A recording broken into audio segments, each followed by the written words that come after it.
എന്റെ പ്രിയപ്പെട്ടവരെ, നമ്മുടെ പാപം പൊറുക്കുകയാണ്, റബ്ബിന്റെ മുമ്പിൽ തൗബ ചെയ്തു പിരിയാം.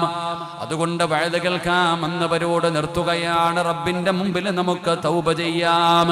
27-ാം രാവിന് കുളിച്ചുരങ്ങിയിട്ട് ചെറുപ്പക്കാരൻ പോകുന്നു. എവിടെ പോകുന്നടാ? തൗബ ചെയ്യാൻ പോകുകയാണ്. അതിനല്ലടാ തൗബയെന്ന് പറയുന്നത്, അതിനല്ല തൗബയെന്ന് പറയുന്നത്. തൗബയെന്ന് പറഞ്ഞാൽ എന്തെന്നറിയോ? തൗബ ചെയ്യേണ്ടത് എങ്ങനെയാണെന്നറിയോ? അതുകൊണ്ട് സഹോദരാ, തൗബ ചെയ്യേണ്ടത് എങ്ങനെയാണെന്ന് ഞാൻ പറഞ്ഞു തരാം. എന്നിട്ട് വേണം നമുക്കിവിടെ ഇരുന്ന് തൗബ ചെയ്യാൻ. അല്ലാഹുവേ, തൗബ ചെയ്യാനുള്ള മനസ്സ് നൽകണേ അല്ലാ. അതുകൊണ്ട് പാപം കഴുകുന്നതിന് മുമ്പ് ഒരു നന്മ ചെയ്യണമെന്നാണ്. തൗബ ചെയ്യുന്നതിന് മുമ്പ് ഒരു നന്മ ചെയ്തിട്ട് ദുആ ചെയ്താ അവരുടെ ദുആയ്ക്ക് ഇജാബത്തുണ്ടെന്ന് നബി മുഹമ്മദ് മുസ്തഫ സല്ലല്ലാഹു അലൈഹി വസല്ലമ തങ്ങൾ പറയുമ്പോ, എൻ്റെ പ്രിയപ്പെട്ട സഹോദരിമാരെ, ചെറുപ്പക്കാരാ, തൗബയെന്ന് പറഞ്ഞാൽ എന്തെന്നറിയോ? മഹാനായ ആദരവായ പ്രവാചകൻ നബി മുഹമ്മദ് മുസ്തഫ സല്ലല്ലാഹു അലൈഹി വസല്ലമ തങ്ങളുടെ കൂടെ നടക്കുന്ന ഒരു ചെറുപ്പക്കാരനാണ് പടച്ചവനെ സഅലബത്ത് ബിൻ അബ്ദുറഹ്മാൻ എന്ന് പറയുന്ന ഒരു ചെറുപ്പക്കാരൻ നബി തങ്ങളുടെ ഖാദിമാണ്. ആ ചെറുപ്പക്കാരൻ അല്ലാഹുവിന്റെ റസൂൽ ഒരു സ്ഥലത്തേക്ക് പറഞ്ഞു വിടുകയാണ്. സഅലബത്ത് ബിൻ അബ്ദുറഹ്മാൻ അവിടെ നിന്നിങ്ങനെ നടന്നു പോകുമ്പോ, ഒരു വീടിന്റെ പരിസരത്ത് കൂടെ നടന്നു പോകുമ്പോ ഒരു സുന്ദരിയായ പെണ്ണ് കുളിച്ചുകൊണ്ട് നിൽക്കുകയാണ്. പടച്ചവനെ, വീടിന്റെ സൈഡില് ഒരു പെണ്ണിങ്ങനെ കുളിച്ചുകൊണ്ട് നിൽക്കുകയാണ്. സഅലബത്ത് ബിൻ അബ്ദുറഹ്മാൻ അവിടെ നിന്ന് പോവുക. സുന്ദരിയായ പെണ്ണിന്റെ ശരീരം കണ്ടപ്പോ അവിടെ നിന്നുകൊണ്ടിങ്ങനെ നോക്കി നിൽക്കുകയാണ്. ആ നോട്ടം വല്ലാതെ വർദ്ധിച്ചു പോയി, ആ നോട്ടം അങ്ങ് ലയിച്ചു പോയി. സഅലബ അവിടെ നിന്നുകൊണ്ട് സുന്ദരിയായ പെണ്ണിന്റെ കുളി കാണുകയാണ്. റബ്ബേ, കുറച്ച് കഴിഞ്ഞപ്പോ സഅലബ ചിന്തിക്കുന്നു, അല്ലാ, ചെയ്തത് പാപമാണല്ലോ, അല്ലാ, ചെയ്തത് പാപമാണല്ലോ അല്ലാ. ഇനി എങ്ങനെയാണ് ഈ കണ്ണുകൊണ്ട് നബിതങ്ങളെ കാണുന്നത്? എങ്ങനെയാണ് ഈ കണ്ണുകൊണ്ട് നബിതങ്ങളുടെ മുമ്പിൽ എങ്ങനെ പോകാനാണ്? സഅലബ ഓടുകയാണ്. ആ പെണ്ണിന്റെ വീടിന്റെ പരിസരത്ത് നിന്ന് നിലവിളിച്ചുകൊണ്ട് സഅലബ ഓടുകയാണ്. പിന്നെ സഅലബാനെ ആരും കണ്ടിട്ടില്ല. മലഞ്ചെരുവിലൂടെ പഴുത്ത് കിടക്കുന്ന മണലാരുണ്യത്തിലൂടെ കരഞ്ഞു വിളിച്ചുകൊണ്ട് തൗബ ചെയ്തുകൊണ്ട് സഅലബത്ത് ബിൻ അബ്ദുറഹ്മാൻ ഇങ്ങനെ നടക്കുകയാണ്. പടച്ചവനെ, ദിവസങ്ങൾ കഴിഞ്ഞു, ആഴ്ചകൾ കഴിഞ്ഞു. അതാ 40 ദിവസം കഴിഞ്ഞടോ, അല്ലാഹുവിന്റെ പ്രവാചകന്റെ മുമ്പിലേക്ക് മുഖറബുൽ അംലാഖ് മലക്ക് ജിബ്രീൽ അലൈഹിസ്സലാം ഇറങ്ങി വന്നിട്ട് പറയുന്നു, നബിയേ, യാ റസൂലല്ലാഹ്, നരകത്തെ ഭയന്നുകൊണ്ട് കരഞ്ഞുകൊണ്ട് നടക്കുന്ന സഅലബത്ത് ബിൻ അബ്ദുറഹ്മാനിന്റെ തൗബ അല്ലാഹു സ്വീകരിച്ചെന്ന് പറയണേ നബിയേ. ആരാവെന്ന് പറയുന്നത് ജിബ്രീലാ പെങ്ങള്. ജിബ്രീല് വരണമെങ്കിൽ എത്ര കരഞ്ഞിട്ടുണ്ടാകും. അല്ലാഹു ജിബ്രീലിനെ പറഞ്ഞു വിടണമെങ്കിൽ ആ ചെറുപ്പക്കാരൻ പടുത്ത് കിടക്കുന്ന മണ്ണിൽ പോയി കിടന്നു മണ്ണുവാരി ശരീരത്തിലിടുകയാണ്. എന്നിട്ട് കരയുകയാണ്. മലഞ്ചെരുവിൽ പോയി കിടന്ന് നിലവിളിക്കുകയാണ്. അല്ലാഹുവിന്റെ പ്രവാചകന്റെ മുമ്പിൽ വന്ന് പറയുമ്പോ, നബി തങ്ങളുടെ സുബഹി നമസ്കാരം കഴിഞ്ഞു. അവിടെന്ന് ചോദിക്കുന്നു, സ്വഹാബാ, സഅലബത്ത് ബിൻ അബ്ദുറഹ്മാൻ എവിടെ? സഹാബാ, യാ റസൂലല്ലാഹ്, കാണാനില്ല നബിയേ, കാണാനില്ല നബിയേ. അല്ലാഹുവിന്റെ പ്രവാചകൻ അതാ ഉമർ തങ്ങളെ വിളിക്കുകയാ, സൽമാനിൽ തങ്ങളെ വിളിക്കുകയാ. രണ്ടുപേരോടും പറഞ്ഞു, എവിടെയുണ്ടെങ്കിലും കൊണ്ടുവരണം, എവിടെയുണ്ടെങ്കിലും കൊണ്ടുവരണം. ഉമർ തങ്ങളും സൽമാൻ തങ്ങളും തെരഞ്ഞു നടക്കുകയാണ്. രാവിലെ സുബഹി മുതൽ തുടങ്ങിയ തെരച്ചിലാണ്. ഉച്ചയായിട്ടും കാണുന്നില്ല. കാണുന്നില്ല. പടച്ചവനെ ഒരുപാട് തിരഞ്ഞു നടന്നടോ. അവസാനം അതാ മലഞ്ചെരുവിന്റെ ഭാഗത്തുകൂടെ നടന്നു പോകുമ്പോ ഒരാട്ടിടയനായ മനുഷ്യനെ കാണുകയാണ്. അവിടെ നിന്ന് ചോദിക്കുന്നു, സഅലബയെ കണ്ടിട്ടുണ്ടോ? നരകത്തെ ഭയന്നുകൊണ്ട് കരഞ്ഞുകൊണ്ട് നടക്കുന്ന ഒരു ചെറുപ്പക്കാരനെ നിങ്ങൾ കണ്ടിട്ടുണ്ടോ? ആട്ടിടയനായ മനുഷ്യൻ പറയുകയാണ്, സഅലബയാണോ എന്ന് എനിക്കറിയില്ല. ഒരു ദിവസം എന്റെ ആടുകൾക്ക് വെള്ളമെടുക്കാ ഞാനൊരു മലഞ്ചെരുവിന്റെ ഭാഗത്ത് ചെല്ലുമ്പോ ഒരു ചെറുപ്പക്കാരനെ കാണുകയാണ്. മുടിയൊക്കെ ജട പിടിച്ചു പോയ ഒരു ചെറുപ്പക്കാരൻ നിലവിളിച്ചുകൊണ്ട് മലയുടെ മുകളിൽ നിന്ന് ഇറങ്ങി വരികയാണ്. പഴുത്ത് കിടക്കുന്ന മണ്ണിൽ വന്ന് തന്റെ തലയിലൂടെ മണ്ണ് വാരിയിട്ടിട്ട് നിലവിളിക്കുകയാ. അവിടെ കിടന്ന് കരയുകയാ. അങ്ങനെ ഒരു ചെറുപ്പക്കാരനെ ഞാൻ കണ്ടിട്ടുണ്ട്. ആട്ടിടയനായ മനുഷ്യന് സ്ഥലം പറഞ്ഞു കൊടുത്തടോ. ഉമർ ഇബ്നുൽ ഖത്താബ് റളിയല്ലാഹു തആല അൻഹു സൽമാൻ തങ്ങളും കൂടെ ആട്ടിടയനെ പറഞ്ഞ സ്ഥലത്ത് വൈകുന്നേര സമയമായി. അവിടെ ചെല്ലുമ്പോ അതാ മലയുടെ മുകളിൽ നിന്ന് ഓടി വരികയാണ്. നിലവിളിച്ചുകൊണ്ട് സഅലബ ഓടി വരികയാണ്. മുടിയൊക്കെ ജട പിടിച്ച് എല്ലും തോലുമായി വസ്ത്രം മുഴുവനും കീറിപ്പറഞ്ഞ വസ്ത്രവുമായി മണ്ണിൽ വന്ന് കിടന്നിട്ട് പറയുന്നു, അല്ലാ മരിച്ചാ മതിയായിരുന്നു റബ്ബേ, തെറ്റ് ചെയ്തു പോയല്ലോ അല്ലാ, വ്യഭിചരിച്ചല്ലോ അല്ലാ, നരകം എനിക്ക് പേടിയാ അല്ലാ. നിലവിളിച്ചുകൊണ്ട് മണ്ണിൽ കിടന്ന് കരയുമ്പോ ഉമർ തങ്ങൾ വിളിക്കുന്നു, സഅലബാ. അല്ലാഹുവിന്റെ റസൂൽ വിളിക്കുന്നു, സഅലബാ. ഇല്ല ഉമറേ, മുത്തുനബിയുടെ മുമ്പിൽ ഞാൻ വരൂല. അല്ലാഹുവിന്റെ റസൂലിന്റെ മുമ്പിൽ ഞാൻ വരില്ല ഉമറേ. എനിക്ക് നബി തങ്ങളെ കാണാൻ അർഹതയില്ല. പടച്ചവരെ, ഉമർ പറഞ്ഞു, നിന്നെ ഞാൻ കൊണ്ടുപോകും സഅലബ. സഅലബ പറയുന്നു, എന്റെ കാലിൽ കയറ് കെട്ടിയിട്ട് ഈ മണ്ണിലൂടെ വലിച്ചിടച്ചു കൊണ്ടുപോകും ഉമറേ, അല്ലാതെ ഞാൻ വരൂല. ഉമർ പറഞ്ഞു, ഇല്ല, വന്നേ പറ്റു, നബി തങ്ങളാണ് വിളിക്കുന്നത്. അവസാനം സഅലബത്ത് ബിൻ അബ്ദുറഹ്മാൻ അവിടെ നിന്ന് ചെല്ലാൻ തയ്യാറായി. പക്ഷേ ഒരു കണ്ടീഷൻ പറയുകയാണ്, നിസ്കാരത്തിന്റെ സമയത്തല്ലാതെ കൊണ്ടുപോകല്ലേ, നിസ്കാരത്തിന്റെ സമയത്ത് വേണം എന്നെ കൊണ്ടുപോകാൻ. അങ്ങനെ അല്ലാഹുവിന്റെ റസൂലിനെ കാണാ സഅലബത്ത് ബിൻ അബ്ദുറഹ്മാനിനെ കൊണ്ടുവരികയാണ്. പള്ളിക്കകത്ത് നമസ്കാരം നടക്കുമ്പോഴാണ് കടന്നു വരുന്നത്. ഒന്നുവെടുത്തിട്ട് എല്ലാവരും പള്ളിക്കകത്ത് കയറി അല്ലാഹുവിന്റെ റസൂല് പാരായണം ചെയ്യുകയാ. അൽഹാകുമുത്തകാസുർ ഹത്താ സുർതുമുൽ മഖാബിർ കല്ലാ സൗഫ തഅലമൂന സുമ്മ കല്ലാ സൗഫ തഅലമൂൻ. ഈ ആയത്തങ്ങ് പാരായണം ചെയ്യുമ്പോ കല്ലാ സൗഫ തഅലമൂന സുമ്മ കല്ലാ സൗഫ തഅലമൂൻ. ഈ ആയത്തിന് വിധങ്ങളങ്ങ് ഓതുമ്പോ സഅലബ താഴെ വീണ് പോയടോ. സഅലബ ബോധം കെട്ട് വീഴുകയാണ്.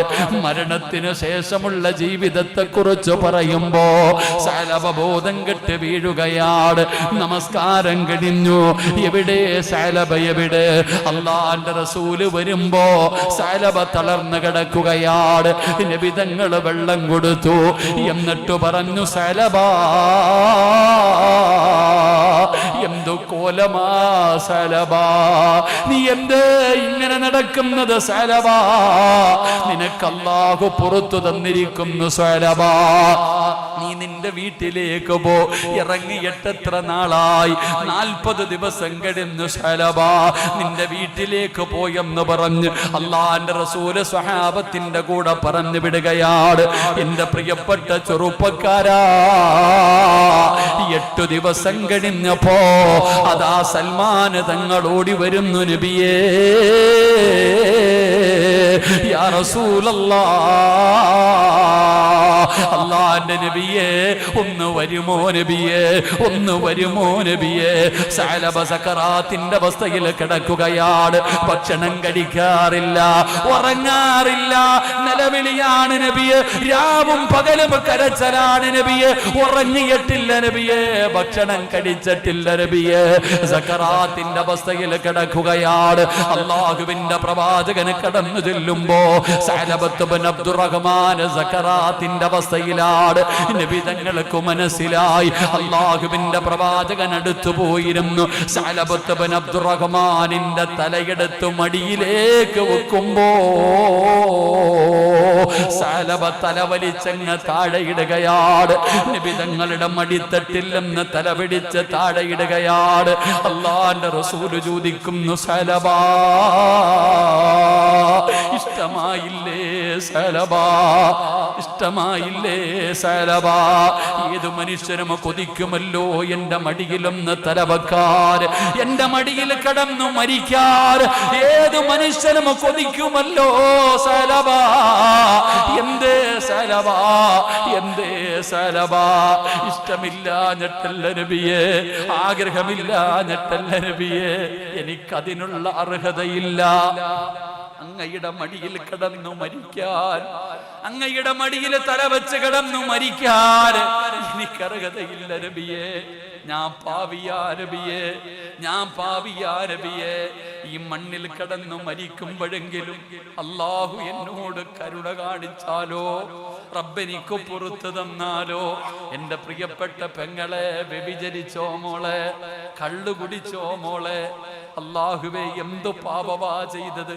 വഴിയിലൂടെ നടന്നു പോകുമ്പോ ഒരു പെണ്ണ് കുളിച്ചു കൊണ്ടിരുന്നതൊന്ന് നോക്കിയതിന്റെ പേരിലാ. വഴിയിലൂടെ നടന്നു പോയപ്പോ ഒരു പെണ്ണ് കുളിച്ചത് നോക്കിയതിന്റെ പേരിലാണ് സഅലബ ഇതുപോലെ കരഞ്ഞത്, ഇതുപോലെ തൗബ ചെയ്തത്. അല്ലാഹുവേ, നമ്മുടെ അവസ്ഥയൊന്ന് ചിന്തിച്ചു നോക്ക്. നമ്മളെത്ര കരയണം സഹോദരാ, എത്ര തൗബ ചെയ്യണം സഹോദരാ. ഒരു കുറ്റബോധമെങ്കിലും ഉണ്ടോ? ഇത്രയും വലിയ പാപം ചെയ്തിട്ട് എനിക്ക് നിങ്ങൾക്കും ഒരു കുറ്റബോധമെങ്കിലും തോന്നാറുണ്ടോ? അല്ലാഹു നമ്മുടെ മനസ്സ് നന്നാക്കി തരുമാറാകട്ടെ. എന്റെ പ്രിയപ്പെട്ടവരെ, പാപം ചെയ്തിട്ട് സ്കൂളിൽ പോയ മോള് പടച്ചവനെ കാമുകന്റെ കൂടെ ഒളിച്ച് കറങ്ങി നടന്നിട്ട് എല്ലാം കഴിഞ്ഞിട്ട് ഫർദയും ധരിച്ച് ചിരിക്കുന്ന മുഖത്തോടെ വീട്ടിൽ വന്ന് ഉമ്മാന് ചുംബനം കൊടുത്തിട്ട് ഒരു പേടിയുമില്ലാതെ കേറിക്കിടക്കുന്നില്ലേ? കഞ്ചാവ് വലിച്ചിട്ട് വീട്ടിൽ വരുന്ന മക്കളില്ലേ? എന്റെ പ്രിയപ്പെട്ട സഹോദരാ, നന്നായിക്കോ, തൗബ ചെയ്തോ. അല്ലാഹുവേ, തൗബ ചെയ്യാനുള്ള ഭാഗ്യം തരണേ അല്ലാ, പാപം കഴുകാനുള്ള ഭാഗ്യം തരണേ അല്ലാ. അതുകൊണ്ട് ജീവിതത്തിൽ വന്നുപോയ പാപങ്ങൾ മുഴുവനും അള്ളാഹുവിന്റെ മുമ്പിൽ ഏറ്റു പറഞ്ഞിട്ട് നമുക്ക് തൗബ ചെയ്യാം. എന്റെ പ്രിയപ്പെട്ട സഹോദരങ്ങളെ, സഹോദരിമാരെ, പരിശുദ്ധമായ റമളാനിന്റെ രണ്ടാമത്തെ 10ലേക്ക് നമ്മൾ കിടന്നു. മഗ്ഫിറത്തിന്റെ 10ആണ്, പാപമോചനത്തിന്റെ 10. ജീവിതത്തിൽ വന്നുപോയ പാപങ്ങൾ മുഴുവനും അള്ളാഹുവിന്റെ മുമ്പിൽ ഏറ്റു പറഞ്ഞുകൊണ്ട് തൗബ ചെയ്യാൻ അല്ലാഹു സുബ്ഹാനഹു വ തആല നമുക്ക് നൽകിയിരിക്കുന്ന ദിനങ്ങളിലേക്ക് നമ്മൾ കടന്നിരിക്കുകയാണ്. അപ്പൊ നമ്മളുടെ മനസ്സിന്റെ ഉള്ളിലേക്ക് കടന്നു വരുന്ന ചില ചോദ്യങ്ങളുണ്ട്. ഉസ്താദെ, ഞാൻ ഒരുപാട് പാപങ്ങൾ ചെയ്തിട്ടുണ്ടല്ലോ, എന്റെ പാപങ്ങൾ അല്ലാഹു പുറത്തു തരുമോ? എന്റെ പ്രിയപ്പെട്ട സഹോദരങ്ങളെ, മഹാനായ അബൂ ഹുറൈറ റളിയല്ലാഹു തആല അൻഹു നിവേദനം ചെയ്യുന്ന ഒരു ഹദീസിൽ കാണാം, അല്ലാഹുവിന്റെ പ്രവാചകൻ സല്ലല്ലാഹു അലൈഹി വസല്ലമ തങ്ങൾ പറഞ്ഞതായി അബൂ ഹുറൈറ റളിയല്ലാഹു തആല അൻഹു ഒരു ചരിത്രം പറയുകയാണ്. അബൂ ഹുറൈറ തങ്ങൾ പറയുന്ന ചരിത്രം എന്താ?